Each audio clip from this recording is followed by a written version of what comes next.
Olá, é um privilégio poder comunicar a palavra de Deus ao seu coração. Hoje eu quero falar sobre a bênção da presença do Senhor Deus Todo-Poderoso. E eu quero começar a nossa reflexão lembrando você de um dos fatos mais fatídicos da história moderna.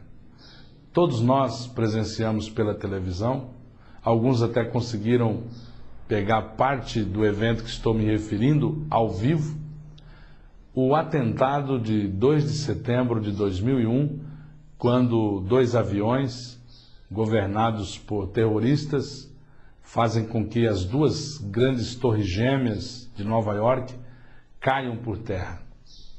E é interessante que a nação americana é uma nação evangélica, cristã. O slogan "Deus abençoe a América" é dito em alto e bom som por artistas, jornalistas, políticos, cidadãos comuns. Entretanto, a gente sabe que a nação americana ela está se apostatando da fé verdadeira no Evangelho e boa parte daqueles que se dizem cristãos evangélicos, eles não passam de cristãos nominais. E quando aconteceu o atentado das Torres Gêmeas, foi algo assustador e muitas pessoas entraram em questionamento. Como pode uma nação que se diz nominalmente, pelo menos, cristã, acontecer tal coisa? Eu me lembro que eu tive a oportunidade de pregar nos Estados Unidos, no estado de Connecticut, a 150 quilômetros de Nova York, e determinado dia eu fui até o local do evento. 8 meses depois, famílias ainda estavam chorando, fazendo alguma espécie de celebração, e 8 meses depois eles estavam tirando o último caminhão de escombros do que eles denominaram na época de ponto zero. Aquilo chocou muitas pessoas. E a missionária Anne Grant, que é filha do pastor Billy Graham, num certo programas de entrevista muito famoso nos Estados Unidos, ela estava dando uma entrevista e o jornalista perguntou: como pode Deus ter permitido acontecer tal coisa conosco? E ela então respondeu: Deus é um cavalheiro. Deus ele está tão consternado com o episódio do que como nós. Deus, assim como nós, ele ficou triste com tudo que aconteceu. Mas Deus é cavalheiro, disse ela. Nós pedimos para ele sair das nossas leis, nós pedimos para ele sair das nossas escolas, nós pedimos para ele sair da nossa televisão, nós pedimos para ele se ausentar da nossa vida, e Deus educadamente se ausentou. Então, a falta da presença de Deus pode gerar muita coisa. A resposta de Anne Grant, ela foi uma resposta muito sábia. Deus realmente, ele não invade o coração de ninguém. Deus, ele é educado. Quando o Senhor Jesus ditou uma carta para a comunidade cristã da cidade de Laodiceia, o Senhor disse: eis que eu estou à porta e bato.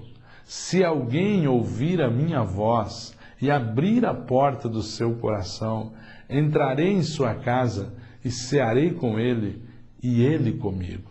Veja que a presença de Deus na nossa vida é condicional a nós abrirmos a porta da nossa existência para que ele entre em nossa vida.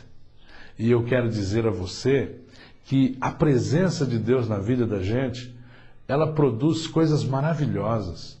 A presença de Deus na vida do próprio Jesus de Nazaré, que o escritor Lucas escreve a sua pré-adolescência dizendo que ele crescia na graça e no conhecimento do Senhor. A presença de Deus na vida da gente faz com que a gente cresça na graça e no conhecimento do Senhor, tanto diante de Deus como diante dos homens e da sociedade.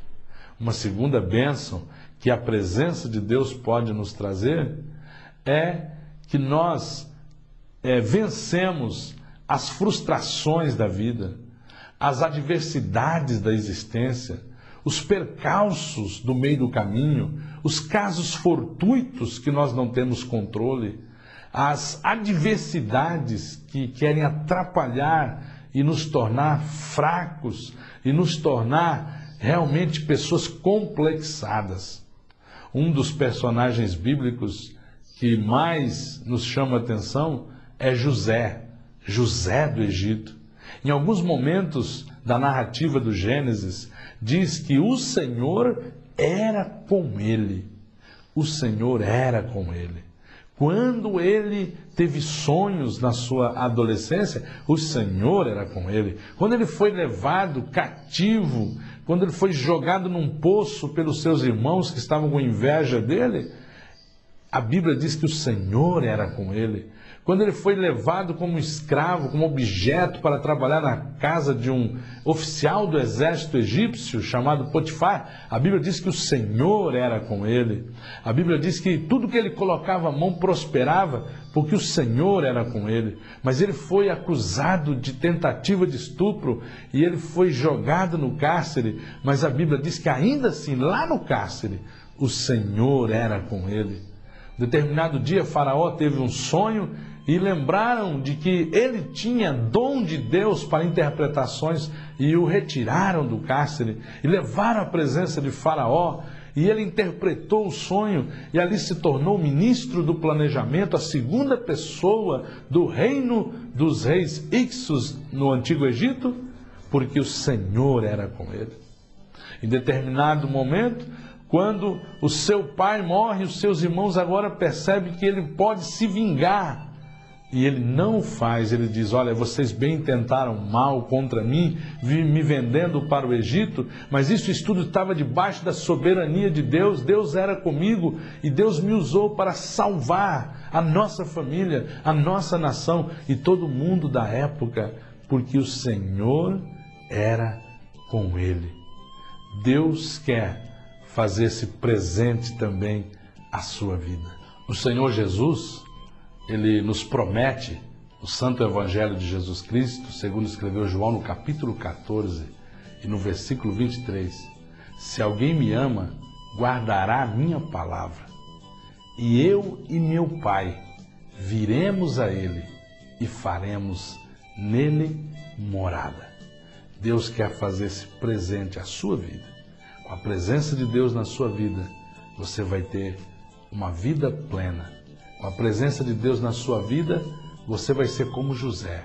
Você vai ter força para vencer os obstáculos da vida e as tristezas que nós estamos sujeitos na nossa caminhada. Eu quero orar por você.